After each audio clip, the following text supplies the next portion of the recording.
Tom Clancy's Jack Ryan has jumped from the big screen to the small screen and is streaming on Amazon Prime right now. We're about to pop off on episodes 1 through 3. Stay tuned. You're tuned in to AfterBuzz TV, the ESPN of TV talk. Now, let the buzz begin. Yes, honey, Bruno Mars, Runaway. It's the best way to start off a show talking about Jack Ryan because they running away all the time during the whole show. Every show. I am your host, Carla Renata, and we are here talking about Tom Clancy's Jack Ryan. I am joined by my co-hosts who are... Hi guys, I'm Tara Erickson. You can find me on Twitter at the Tara Erickson and YouTube.com/Tara Erickson. What's up, Cardi people? I'm Erica Edwards. All right. So let's just talk about the fact that, like I said in the intro, this is a franchise, a film franchise that has been on screen for eons and eons and eons. Harrison Ford has played Jack Ryan. Chris Pine has played Jack Ryan.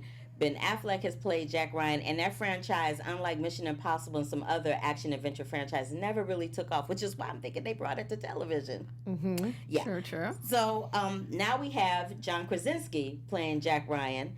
And he is joined by the wonderful Wendell Pierce, who's playing his boss, James Greer. And I call him a boss with an ego who happens to be a Muslim, but we'll talk about that in a minute because I got opinions about that. I got a lot of opinions about that. And we also have Timothy Hutton as another one of his bosses, but he's kind of like a boss with an agenda. So episode 1 is the pilot. And we are introduced to the character Jack Ryan as if we've never seen him before. We don't know anything about him, just like, we saw him when we came to the big screen. And we find out that he is a ex-Marine doctor, ex-Marine, I guess medic, I guess you could call him a medic, who had an incident where there was a crash and he was the sole survivor out of 12 people. So 12 people died, he's the sole survivor, which that in itself gives a lot of PTSD. And now he's been put in a situation where he's working in the special ops department at the State Department. So, how are y'all feeling about it going from the big screen to the small screen? Were you excited for it to come to television, or were you like, Oh, I was super excited. I mean, I love John. I was excited to see him in a role like this, especially after directing A Quiet Place. I was just so impressed with his directing skills, and then just to see him in this, I was super excited. Also, he got super freaking fit. Girl, okay, I was gonna talk about that scene where we'll talk about it later. But there's this scene, y'all, where he is laying in this bed with his brains like, oh, I can't. He's so John good. Krasinski. Yes. Erica, how are you feeling about it? I'm feeling good because actually I didn't see any of the Tom Clancy movies or actually read any of the. I mean, I always wanted to read them, but I didn't. So you came in with a fresh pair of eyes. I came in fresh. I was like, oh, this looks like it's gonna be popping. I like Homeland and some other, spy type stuff. So I was like, okay, and so I came. I was new. The pilot, everyone was new to me, and I loved it. So it was great. Yeah. Now, in the pilot, we get introduced to the Bin Laden-ish kind of character, which is funny to me because they said, oh, he's kind of like Bin Laden. No, he kind of is the Bin Laden of this franchise on television. But this is the thing that was interesting to me about the pilot. I love the fact that they gave the villain, Suleiman, that they gave him a backstory with a family. He has a beautiful wife. He has beautiful children. His kids love him. And I really liked that. And I was saying to y'all off air that this show, the way they have crafted it for television, reminds me a lot of Homeland. Right. Did y'all get that vibe too? Yes, and as I mentioned to you earlier as well, I like it because it's Homeland without like the psychotic episodes, and I forgot to take my medication, all of that. And although I liked that for a while, so that's what I kind of love about this is everybody has their sort of crazy moments for sure, but he's very grounded. And what I like about giving the villain a backstory, which makes it to me more real, is that they showed him from a little boy. You know what I'm saying? And so to me, it's like, as much as you hate what he's doing, you feel for what he's been through. Absolutely. And so I like the kind of showing that it's two sides to every war. You know what I'm saying? This is their side, and then we see our side. So that's what I really like about how it's being shot and just how they're building the story. The opening, though, other than him, because that's a good point, they did show him being a child, and which set up the precedent for who he was going to become as an adult. Yes. The Jack Ryan that we're Just enjoying. a little bit of bipolar stuff. Yeah, just a little bit of stuff going on. But what really kind of was heartbreaking to me was the scene where the little kids were outside playing. Right. I mean, that's the scene that I loved when it showed Suleiman and his brother. Like, they kicked it off like that with the little kids like, outside playing, and then... Right, and then he saves his brother from the... Oh, my gosh. That was like... But them standing on that balcony watching all of those buildings get burnt up one by one, and then see it come... I'm like, I don't know if I could run fast enough to... Do you think you can run fast enough to get away from a bomb? I'm like, oh, them kids was like... Well, when I was little, I could run. Girl, I wasn't as funky I don't when know if I anybody was can run little. that fast. I'm just saying, that was a lot of running going on. And this is the other thing that I personally did not enjoy. I know that the Middle Eastern culture is a certain way, and I know that women are treated a certain way in the Middle Eastern culture. But that scene where that creepy rapist dude had the lollipop. Oh, with I the daughter. cannot. Yes. And I was like, he had the lollipop and he was all up in her face. Like, why don't you take one? I'm like, really? Are we going to do that on Amazon Prime? Okay. Really? Why is she taking the lollipop? That's what I was curious about. She took the lollipop and he made her, like, she tried to unwrap it and then she couldn't unwrap it and then he unwraps it for her. And I was like, girl, you need to. I was like, do you see his teeth? To run. I know. Do you see his teeth? Tobacco teeth. Right. At first, I was like, I felt like she kind of felt like he was flirting with her. But then I was like, once they shot to the teeth, I was like, now you should be scared. Yeah. Now he's moving into a creepy rapist because he has bad dental hygiene. But whatever. Now he's getting a little creepy. And because there were sometimes some scenes where it was kind of like, because she's of that age where she's going to be dating, where she's going to have some sort of flirtation and there's all these men around. But then there's a point where it gets like, oh, disgusting. But I feel like it was directed well, though. She did seem scared. And, like, she didn't want to open the lollipop. And she was kind of shaking. And I kind of could imagine that at that young age, you're just kind of frozen in fear. Where you're like, I don't know what to do. This is weird. Right. But I would have screamed and ran. Right. So I was a little bit like, obviously her brother's going to come around. It was a very, that's going to happen. But it did go on a little too long for my preferences. It made me uncomfortable. Yeah, it made me uncomfortable. Oh, yeah, 100%. And maybe that was the point. Maybe and that's probably the point, yeah. Maybe they directed it to make us uncomfortable. Because I was very uncomfortable. I'm like, oh my goodness, what's going to happen with this child? Right. I'm not having this in this moment. And then she runs to her mom, and she's like, mommy, mommy, mommy. And her mother's like, I will never let anything happen to you. And then we cut to the scene with her husband going, you used to be a good man. I'm like, I don't know how he's going to take that. And then that scene where he's like, he basically says to her, you are my wife and you have to do what I say. I know that's their culture. But man, I was like, that made me feel some kind of way when he said to her, you're my wife and you have to do what I say. And he knows he has a young women in his house as children. Why would you bring all those unsavory men in that environment? You're just setting it up for something to happen. And it almost made me feel like he didn't care, which because for a split second I had empathy for him when he finally came home and he had the gifts for his kid and he brought the beautiful necklace for his wife. I thought, oh, this dude isn't as bad. And it's like we were saying earlier, we gave the writers and the directors gave them some humanity in how they're being portrayed. But that scene where he says that to her and then proceeds to throw her on the bed, lovingly, mind you, but throws her on the bed, and the camera zooms in on her face, and her eyes are just open like, I'm not enjoying this. So we go from watching his daughter almost get raped to her mother basically getting raped by her dad. That made me very, very uncomfortable. That's what I think makes it so good, is showing both sides to him, because in those moments you think like you feel for him and what he's gone through in his life, like you were saying before, but then you're like, he's a monster.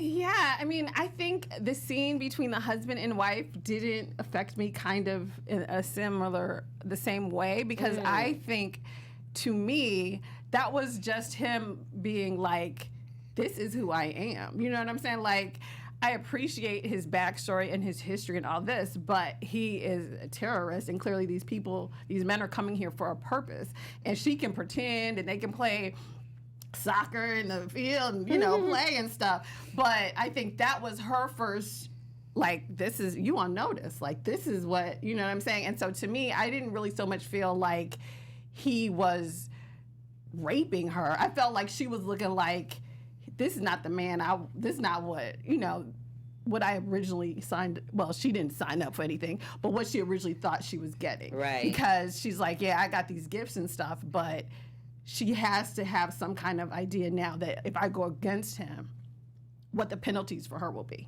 Right.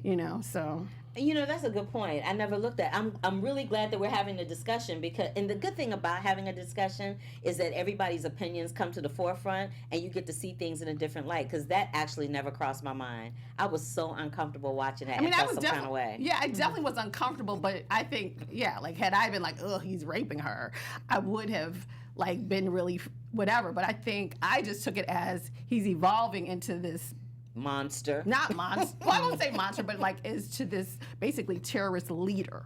You know what I'm saying? And you got to get in line. And I felt like this is her first time of really being like, oh, wow, I can't pretend I don't see this. Yeah, I feel like she was in shock because she put up so much loyalty when those men first came when her husband was still away, that like, my husband's business is none of your business. And she stood her ground. Yes, she did. I love when she said that, and she stood there and she looked at that man like, I dare you. I say something. Say something. I was like, yeah, girl. Right. So they're building her up to be a really strong woman, and then in that moment, she's very vulnerable with her husband. That I assume she missed him because she stood, Exactly.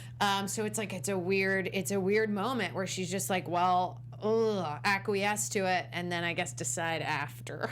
And that's what we were saying. Yeah. We loved. I think all of us can agree, simultaneously that. We love the fact that this backstory lets you see these characters and it gave them an arc. Because oftentimes in shows like this, we don't know anything about the protagonist. We don't know anything about their families. We don't know if they even have a family. We don't know what the relationships with the families are. And this is one time where we saw that on Homeland too, though, a little bit. A little bit, but, they investigated that a little bit. But in this show, it's done in a very gentle, more humanistic, realistic way, as opposed to, this is a TV show and I'm just going to show you your family and here we go. Yeah, and what I like about it is that, except for like obviously the creepy rape guy who I would think would be expendable but stays around for quite a long time. I thought they were going to pop him at some point, and he was like lurking in the shadows all the time. He keeps coming back. He's like a roach. But outside of that, what I love about how it's written and how it's shot is that, like, I hate them, but I love them. Like the brothers and, peace be with you. I mean, every time, not if she's been with you first, every time they say that, it like touches me. So I think that it just shows you the good and the bad. Like, nobody's really innocent in war anyway, and I think it's really showing that. That's a good point. And the other good point that you brought up about peace be with you, the scene where they show Suleiman and his son getting ready for prayer, washing their hands and cleaning their head. Yeah. That was beautiful, because I'm not Muslim, and so I often wondered if there were any preparations going into that type of prayer. So the fact that they showed what they do to prepare for doing their prayer was really, they portrayed it and filmed it in such a way where it was absolutely beautiful. I was like, I might want to investigate that, because it was so beautifully shot, and that moment with his dad and they hugged. It was a very intimate moment. It was a very intimate moment, and I really, really enjoyed that. I also enjoyed the fact that they consistently showed how much the mother loved her children. She would call them sweethearts and my love. She never called them by their names. It was always sweethearts or my loves. Or it was very endearing phrases that she would use to address her children. I really appreciated that. So I really wanted to start the discussion off talking about the humanity. I mean, I know normally when people do these types of after shows, they go rote by rote, episode by episode. But I think for this one, because it's a limited series and because it's streaming and because people have seen it, I think, if we just touch on the different aspects of it that we love, that weave in and out, because these things weave in and out of all three of the episodes that we're discussing tonight anyway. Right, I agree. These particular episodes, maybe moving forward, will be a little bit more about, episode 4, episode 5. But those 3 episodes kind of weaved and bobbed with the family situation and Jack Ryan's past and his boss's past and all of that. So it was very interesting. Speaking of bosses, So what did we think about when he got invited to that birthday party? I was like, from the phone on the airplane, I'm like, that was very cryptic. And then he gets to the birthday party, and there's that table with all those presents, huge presents, and then he comes in with that.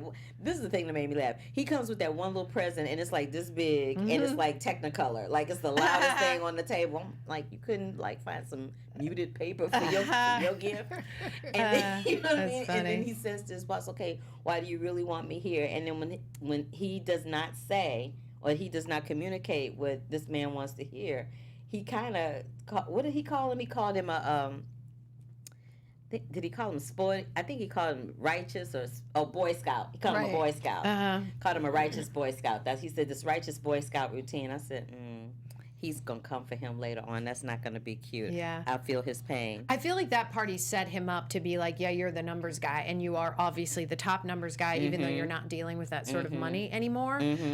You're going to be the guy that knows how to follow the money the best, and it'll lead to larger things, which was like a good setup. Which also brings me to this point. So I'm a big old techie. I love technology. I love the fact that Jack Ryan figured out that the way they were laundering this money was through the SIM cards and the cell phones. That was absolutely amazing to me. How he figured that out, and how they had the big old screen with the how he figured out that his prison number was the passcode, and that was awesome. How did y'all feel about that? Did you really? You were like, okay. Well, I don't know. I wasn't quite awesome, but I like the idea of, because I think a lot of times just in history with like Al Capone, so many different major criminals are brought down by these, people that we think of are nerdy economic analysts, or these people who are, because sometimes, a lot of times, it's the numbers that mess you up in your criminal game anyway, like a lot. So I think that part, it's nice to see, like, okay, Dr. Ryan. But yeah, he knows where the money goes, and he's so razor sharp and pinpoint with his focus on his work, and just, like being the best of the best. And so I think that it's great to see that come through when everybody else is kind of, trying to figure it out. I feel like the SIM card thing set him up to where it's like, oh, the enemy you're going against is smart. So it's like, once you figure that out, you're like, okay, it's not going to be so easy, which is obviously why you're like, okay, we're in this for a series for a reason. Absolutely. But like, I didn't see that coming in the way that they I didn't see that money coming in that either, way. and I enjoyed that. Speaking of Dr. Ryan, I'm not sure how I feel about them trying to set him up with the doctor. It was kind of very haphazardly thrown in, and it's like it felt like the love story was kind of haphazardly thrown in to try to humanize him, because he is a little off and a little, a little weird. But at the same time, I'm like, I'm in between on that, because I see what you're saying, but then to me, she was cold and barely human herself. So I felt like, how you really feel about that? I felt like they were a good couple to get together, because she was really cute. She had a great place, but clearly, just from their early on interactions, she clearly had some daddy issues. That's why she was somewhat attracted to him to begin with. But, she's so razor focused, and I assume trying to get out of her father's shadow or whatever personal history that hopefully, will be revealed eventually. But so she has some dating issues herself. So I feel like it actually was a decent match. Like, it's not a whole bunch of fire and sparks for sure. But I think in the way that she's written, there's like an interesting sort of like weirdness about them both. I felt it moved really fast, where I was like, she was introduced real quick. That's what I'm saying. It felt like she came. It felt like he met her at the party, and then he's showing up at her job at the hospital. Like, I was like, I don't know how I feel about that. They move quick. She moves quick too. Yeah, but he's a CIA agent, so he might be busy next week. So he got to make moves. He's got to make moves. Next week. He's got to make moves. He could be dead tomorrow. Got to get in there in the door today. Who's straightforward. Let's get together. Now, how many emails do you need? She said, how many emails I do liked you need? his directness. And and I think because they both kind of are like, we both are busy, we don't want to play games. And I kind of find that refreshing. Okay. Yeah.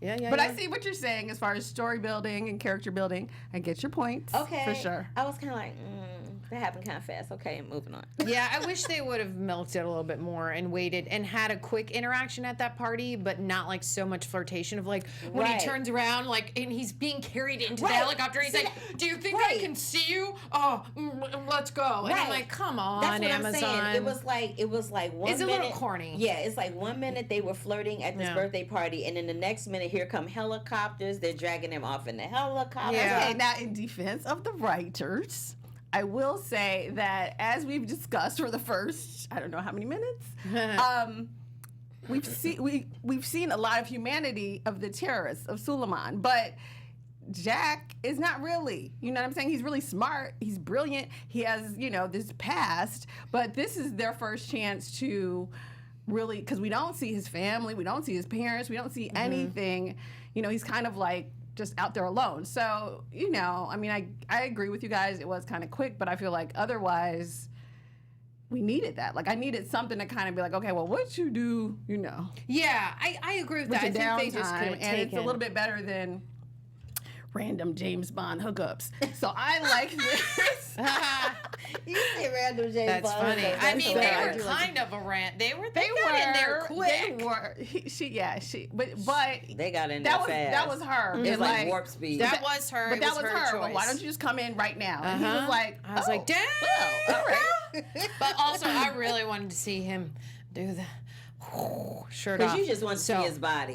Erica, you ain't right. You mean Tara? Tara. Wait a minute. I want to Erica see his body. Erica now. probably does too. I was thinking Erickson and looking at I Tara. know. I That's get what it. I was. get it a lot. Erica It's and okay. Tara, it's all good. Yeah. No worries, because That's all good. I too want to see his body. So I second your motion. Look, I'm no man. I'm on the party train too. So let's just say it all. Last thing I'm going to say about the humanization of the terrorist is the one who had the aspirations to be like a Van Gogh. Yeah, the brother. Yeah, and they brought out the paintings and show. He said, "Did you ever get to see Van Gogh?" And he had that really sad look on his face, like, "No, I didn't." Yeah. I'm like, y'all are really kind of going for the jugular here with the little violins playing in the background. I love that though because yeah, I loved it. It was great. It was great. Now, do you all think that let's flip back to the pilot for a second. Do you think that the storyline for the first, second, and third, especially in the pilot, was a little slow to start? Because I felt like it was a slow burn. Until it got to the end of the pilot, then it was like up in action. So you agree? Yeah. It was Yeah. a little slow to get there. I thought like with a name like, Tom Glenn, Jack Ryan, that you would be starting in the middle of the story versus like the beginning, which I think would have made it a little bit more entertaining. If it's just like in the middle, in the action, maybe flashbacks to maybe his real life, or like at the end add real life or something. But I feel like it was very, just started at the beginning, which I was like, I wish it was started in the middle. What you feel, Erica? What you feeling, I'm in girl? between on it. I think it could have gone a little bit quicker. However, as someone who is not familiar with the Clancy franchise, I was like, I wouldn't, what I'm saying, I kind of appreciated it because I was like, oh, okay, he's the kind of, like I appreciate it because I've never read it or seen it, so I don't know who the character is anyway. So I did appreciate a little bit of the history of it to kind of. And I loved Greer, and I loved Tim Hunt. He's great. Let's talk about Greer for a second. So He's great. Greer has a little history. His is a little shady. They haven't really fully divulged what's going on with him. But Timothy Hutton, who plays the other boss, even gave him a little dig. He's like, he's okay, but the people up top are not really having him. You'd be a better fit for this mission. And Jack Ryan's face is like, oh, really? But then him and Greer don't get along. Remember in the very beginning, he's trying to get to work on his bike, and Greer cuts him off in the car, and they kind of have that exchange of words. Right. Then he gets to That work was so cool. He gets to work and finds out that this person's going to be his boss, and he gives him a hard time until he cracks that code with that phone. And then after that, I think their relationship kind of opened up and blossomed, don't you think? Yes, and one thing I do like that they're showing on the American side is I kind of have a love-hate relationship with them big old group meetings, but because sometimes I'm like, Okay, tell me why.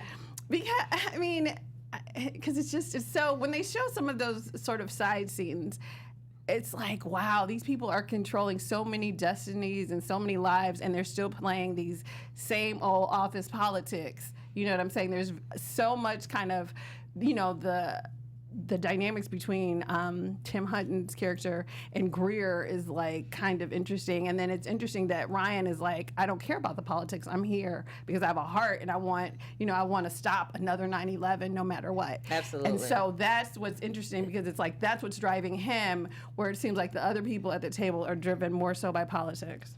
Well, that's how they do work at the State Department for all practical purposes. So in the State Department, there is that push and pull game of, Absolutely. let me see who can, make a bigger impression, me or you.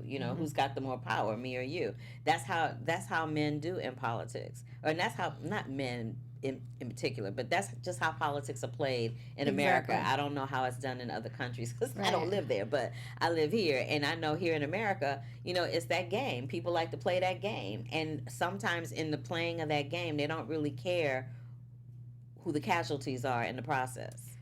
Yes. You know what I mean? And one of the things I loved about later in this was not the pilot episode, but when they were in France, I loved when the detective was like, the line she says where she talks about how in France you're either French or you're not.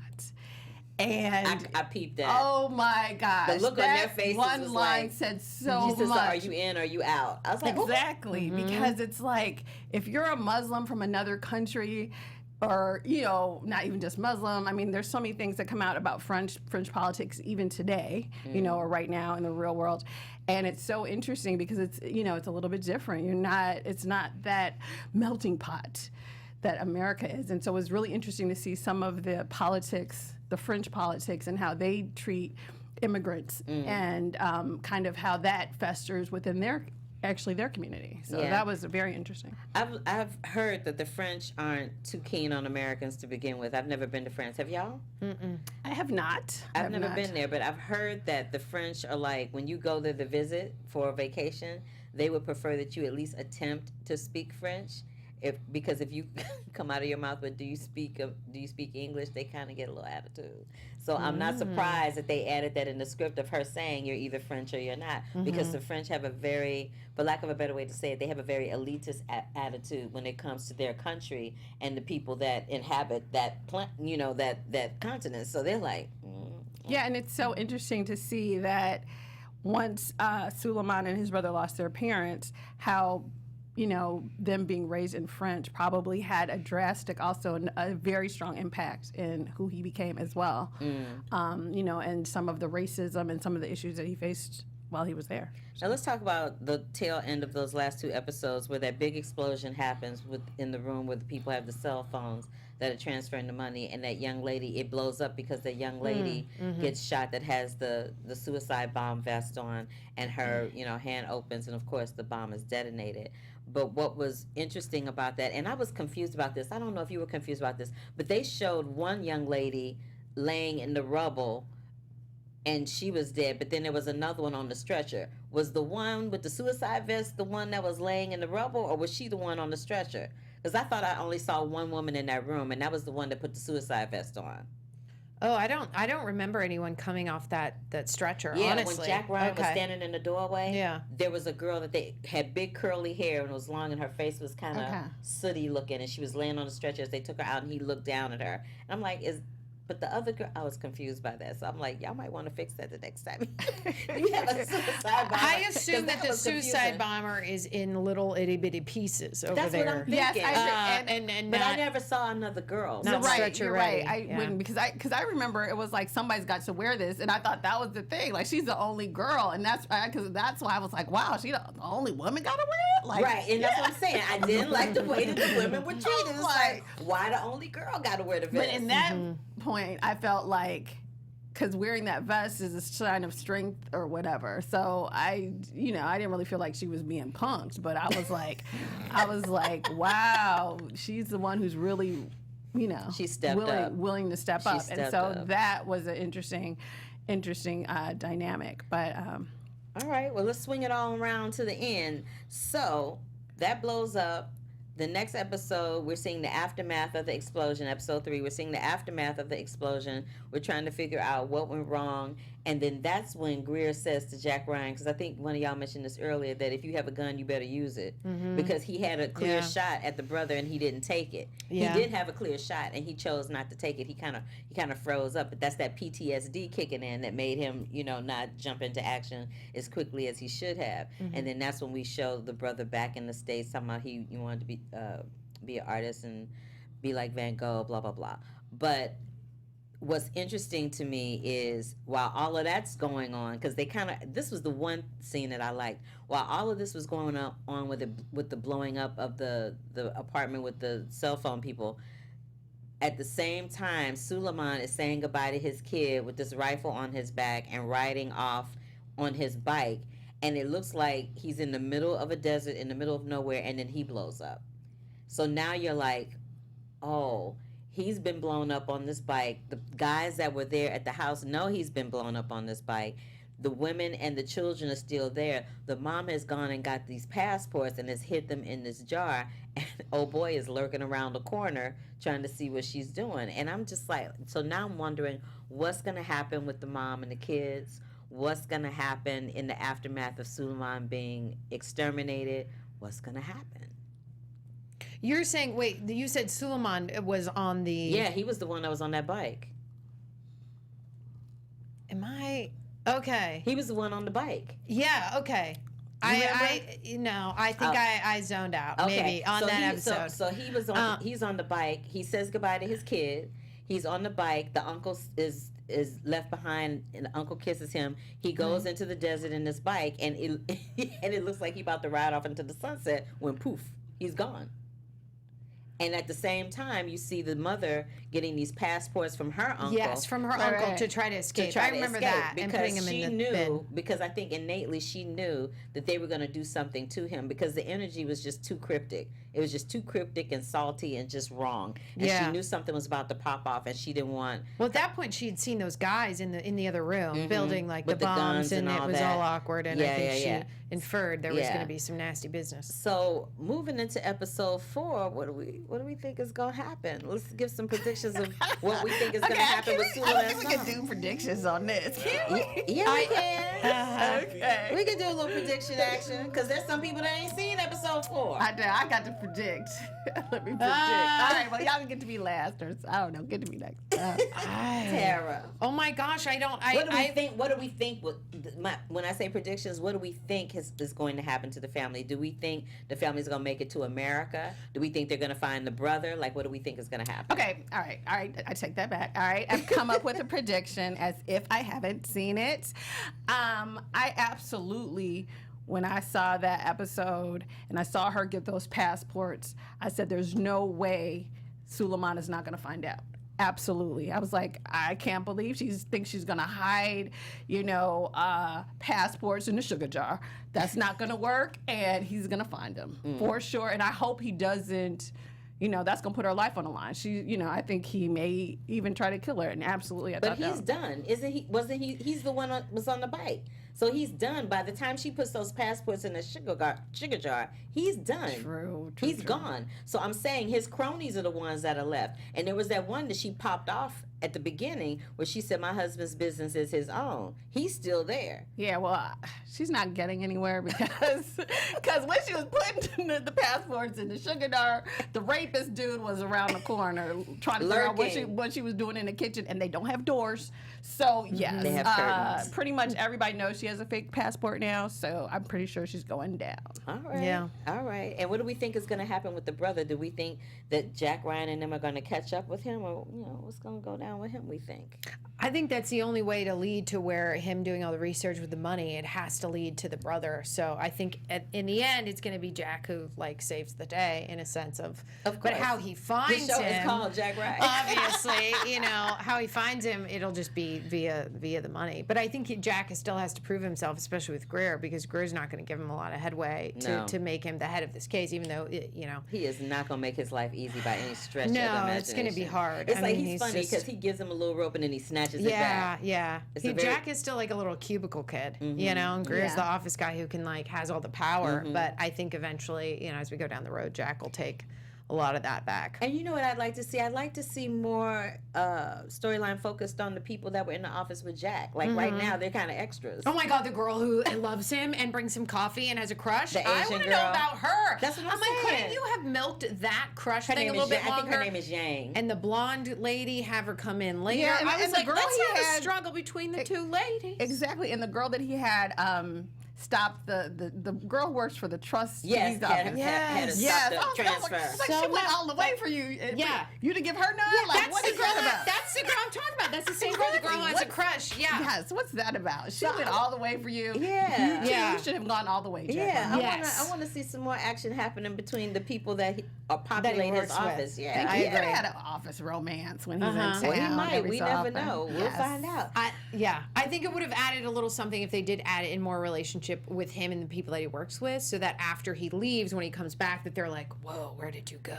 Like it's And more especially intense. the chick, because she's gonna be like, Yes, "Where you been? where Why have didn't you you call me? been?" You see me texting you. Why didn't you text me Yeah, back?" yeah, Like, yeah. It could have It added some of that in Yeah. his day-to-day workplace. Absolutely. I That's what agree. I'm saying. So we all on the same page. Yes, there. Yes, we All are. right, cool. Yes, we are. All right. So next week when we come back, we're going to talk about episodes 4, 5, and 6. Yay. And when we do it next time, we will talk about them in order. But I just wanted to mix it up. You know, I'm a rebel. I like to mix it up a little bit. Okay. So I am your host, Carla Renata. You can find me across all social media platforms. My mouth is not working with me today.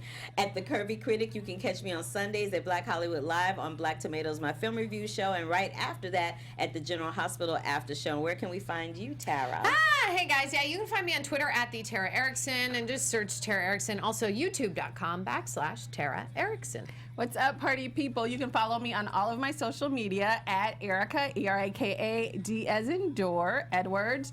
And you can catch me actually like right after this doing Real Housewives of Dallas. That'll be fun.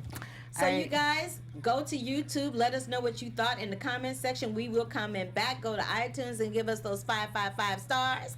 And we will see you next week with Tom Clancy's Jack Ryan, episodes 4, 5, and 6. Bye. Bye. Our founder, Keven Undergaro, Phil Svitek, and me, Maria Menounos, would like to thank you for tuning in to AfterBuzz TV. Remember, we're not just the first, we're the biggest in the world, and we're the only destination for all your favorite TV shows. Whatever you crave, we've got it. So go to AfterBuzzTV.com and check out our lineup. Buzz you later. The views expressed herein are those of the hosts only and do not necessarily reflect the views of AfterBuzz TV or its owners or principals.